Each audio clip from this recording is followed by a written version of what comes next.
এবার পাকিস্তানকে কাঁপিয়ে দিল আফগানিস্তান সেনাবাহিনী। কালকে রাতে যে খবর আমাদের সামনে এসছে তা আসলে পাকিস্তানের যে বিদায় ঘন্টা শেষের শুরু তা কিন্তু পরিষ্কার হয়ে যাচ্ছে। বর্ডার লাইনে 7টি জায়গায় ভয়াবহ হামলা করেছে পাকিস্তানের উপরে আফগানিস্তানের সেনা, এবং সেই বর্ডার লাইন অর্থাৎ ডুরান্ড লাইনে পাকিস্তানের সাথে আফগানিস্তানের এই সংঘর্ষে এখনো অব্দি অফিসিয়াল সূত্র বলছে 15 জন পাক সেনার মৃত্যু ঘটেছে। কাল সারা দিন সারা রাত এই সংঘর্ষ চললো এবং গভীর রাতে এই সংঘর্ষ চরম জায়গায় পৌঁছালো এবং প্রায় দুই পক্ষের মধ্যে 4 ঘন্টা গুলির লড়াই চললো এবং সেই গুলির লড়াই সামলাতে কার্যত হিমশিম খেলেন পাকিস্তানের সেনাবাহিনীর সদস্যরা। সব মিলিয়ে পাকিস্তানের বর্তমান অবস্থাটা আন্তর্জাতিক স্তরে অত্যন্ত খারাপ জায়গায় চলে গেল। দেখুন, ওয়েস্টার্ন বর্ডার থেকে আফগানিস্তান অ্যাটাক করতে শুরু করলো।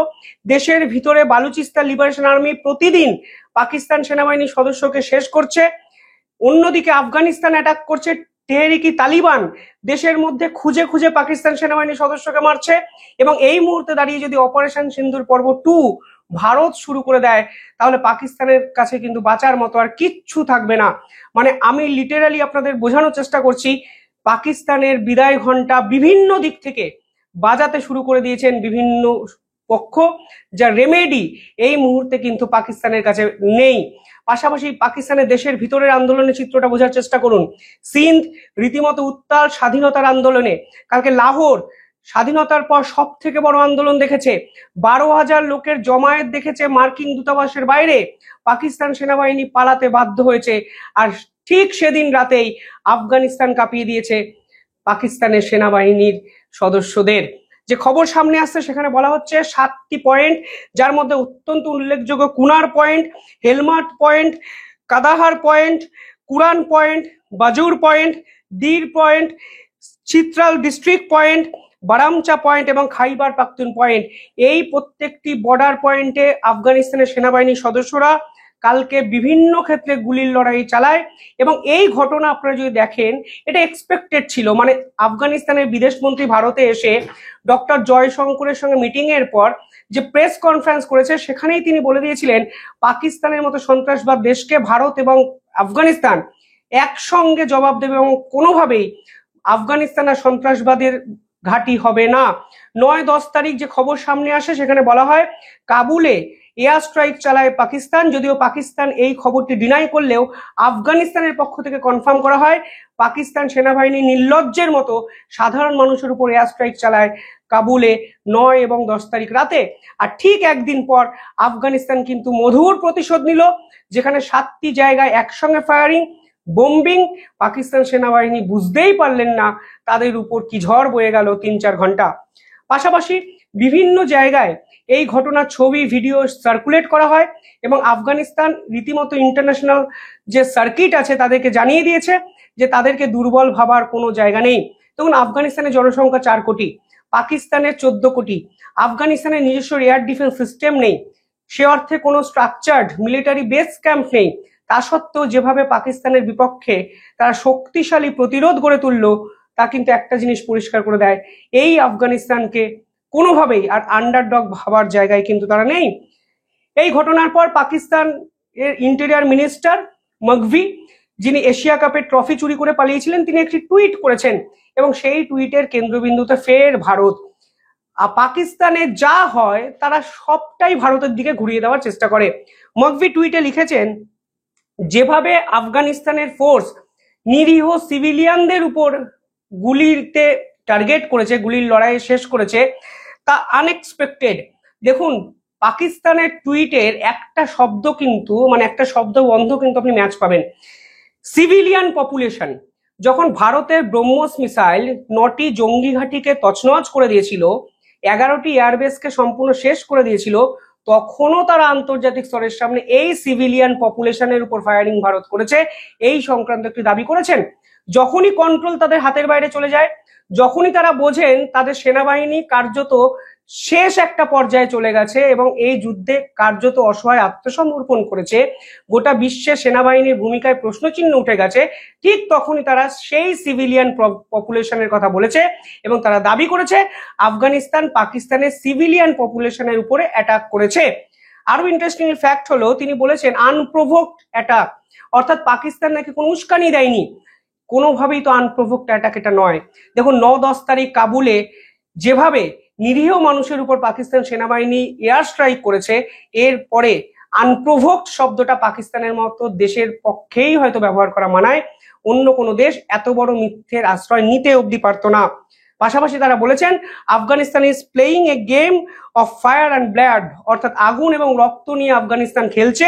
এবং দেখুন এটা আনপ্রভোকড অ্যাটাক কেন নয় আমি বলছি, পাকিস্তানের ডিফেন্স মিনিস্টার পার্লামেন্টে দাঁড়িয়ে বলেছিলেন যে যেভাবে তেহরিকি তালিবান বাড়াবাড়ি শুরু করেছে তার ফল কিন্তু আফগানিস্তানকে ভুগতে হবে, কারণ পাকিস্তান মনে করছে তেহরিকি তালিবানের পিছনে আফগানিস্তানের তালিবানরা আছে এবং তেহরিকি তালিবানের ফান্ডিং, প্রপার ট্রেনিং আফগানিস্তান থেকে দেওয়া হয়।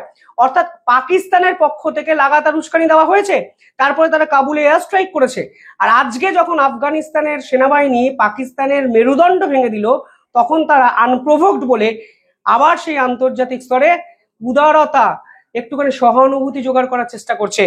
পাশাপাশি তারা টুইটে লিখেছে যে এই পুরো ঘটনাটি the threads of which are woven with our eternal enemy, অর্থাৎ তারা মিন করতে চাইছেন ইটার্নাল এনিমি মানে ভারতের দিকে ইঙ্গিতপূর্ণ একটি কথাবার্তা তারা বলতে চাইছেন, তা স্পষ্ট। অর্থাৎ তারা ইটার্নাল এনিমি বলে তারা ভারতের দিকে ইঙ্গিতপূর্ণ মন্তব্য করেছেন। এবং এই টুইট পাকিস্তান সরকারের অফিসিয়াল টুইট, কিন্তু এটা নয় যে এতদিন তারা ঘুরিয়ে ফিরিয়ে কথা বলতেন, এর পিছনে বাইরের শত্রু আছে, ভারত আছে, ভারতের ইন্ধন আছে, আছে। আজকে তারা অফিসিয়ালি বলছেন কি দেখুন, Afghanistan will also be given a, বলছে আফগানিস্তানকে সেই ট্রিটমেন্ট দেওয়া হবে যে ট্রিটমেন্ট রিপ্লাই লাইক ইন্ডিয়া, যে ট্রিটমেন্ট তারা ভারতকে দিয়েছেন। ভারতকে তারা কি ট্রিটমেন্ট দিয়েছেন? ভারত অপারেশন সিন্দুরে তাদের ধ্বজা ভেঙে দিয়েছে, তাদের এয়ারবেস ভেঙে দিয়েছে, সব তাদের জঙ্গি ঘাঁটিগুলোকে গুড়িয়ে দিয়েছে, অথচ তারা আন্তর্জাতিক স্তরে আফগানিস্তানের এই হামলা নিয়ে টুইট করতে গিয়ে ভারতের প্রসঙ্গ টেনে আনছেন। মানে সেই পুরনো খেলা, আপনারা বুঝতে পারছেন। কিন্তু এই পুরনো খেলার পরেও আজকে বলতে হচ্ছে যেভাবে এই মুহূর্তে দাঁড়িয়ে পাকিস্তান সরকার এবং সেনাবাহিনী বিপাকে পড়েছে, তা থেকে উত্তরণের পথ অন্ততই পাকিস্তানের কাছে নেই। তারা ডোনাল্ড ট্রাম্পের কাছে কার্যত দেশটিকে বিক্রি করে দিয়েছে। তারা এয়ারবেস অফার করেছে ডোনাল্ড ট্রাম্পকে, তারা রেয়ার আর্থ মিনারেলস অফার করে দিয়েছে ডোনাল্ড ট্রাম্পকে। অর্থাৎ বার্তাটা স্পষ্ট, তাদের দেশে এক ইনভেস্টমেন্ট প্রয়োজন, আমেরিকার ইন্টারভেনশন প্রয়োজন এবং আমেরিকার হয়তো উপনিবেশে পরিণত হতে চলেছে পাকিস্তান। আর এই মুহূর্তে দাঁড়িয়ে দেখুন, যদি টিটিপি বালুচিস্তান লিবারেশন আর্মির পর ভারত পিওকে নিয়ে কিছু বড়সড় ভূমিকা বা অ্যাকশন গ্রহণ করে, তাহলে কিন্তু এই পাকিস্তানে ঘুরে দাঁড়ানোটাই কার্যত অসম্ভব হয়ে যাবে। দেখুন এই ঘটনার পর সৌদি এবং কাতার দুপক্ষই খুব টেন্সড। সৌদির ভূমিকাটা নিয়ে একটু প্রশ্নচিহ্ন উঠবে, কারণ সৌদির সাথে কিছুদিন আগে পাকিস্তানের ডিফেন্স প্যাক্ট চুক্তি হয়েছে, যেখানে একটি দেশের উপর হামলা মানে অপর দেশের উপর হামলা, এটাকে কনসিডার করা হবে। কিন্তু দেখুন আজকে পাকিস্তান বিপদে যখন পড়েছে, কেউ কিন্তু এগিয়ে আসছে না। সৌদির পক্ষ থেকে জাস্ট একটা বিবৃতি দেওয়া হয়েছে, অর্থাৎ সৌদি, কাতার এই দেশগুলো বুঝে গেছে এই পাকিস্তানের পাশে দাঁড়ানো মানে, ঝাঁপিয়ে পড়া মানে আসলে নিজের ক্ষতিটা করা, আন্তর্জাতিক স্তরে একঘরে হয়ে যাওয়া। আজকে আফগানিস্তানের মতো একটি ছোট্ট রাষ্ট্র পাকিস্তানের বর্ডারে 7টি জায়গায় যদি এইভাবে নৃশংস হামলা চালাতে পারে, তাহলে পাকিস্তানের আসলে ভবিষ্যৎ সম্ভাবনা যে কার্যত শূন্য, তা কিন্তু সৌদির মতো রাষ্ট্র আস্তে আস্তে রিয়েলাইজ করতে শুরু করে দিয়েছে। তবে পাকিস্তান এরপর কি করবে তা তো সময় বলবে। তবে পাকিস্তানের এই দৈন্য দশা দেখে বিশ্বাস করুন, আন্তর্জাতিক স্তরে যে প্রতিক্রিয়া উঠে আসছে তাতে পাকিস্তানের প্রাপ্তি বলতে কার্যত একটি শূন্য, একটা মস্ত বড় রসগোল্লা। তার জন্যই তারা ফের ভারতের দিকে আঙুল তুললো। ভারত এখন স্টেটমেন্ট দেয়নি, নিঃসন্দেহে স্টেটমেন্ট দেবে, কিন্তু এই হামলা সামলানোর ক্ষমতা তো পাকিস্তান সেনার নেই, তা সকলে বুঝলো। কিন্তু এরপর ঘুরে দাঁড়ানোর পন্থা পাকিস্তান সেনাবাহিনীর আছে কি, এই প্রশ্ন কিন্তু কালকে আফগানিস্তানের সেনাবাহিনীর এই নৃশংস আক্রমণ তুলে দিল। কিভাবে দেখছেন আপনারা পুরো বিষয়টি কমেন্টে জানাবেন। দেখতে থাকুন দ্য ইন্ডিপেন্ডেন্ট বেঙ্গল, অনেক আপডেট আসবে সারাদিন, আপডেটেড ভিডিও আমি এই চ্যানেলে বানাবো।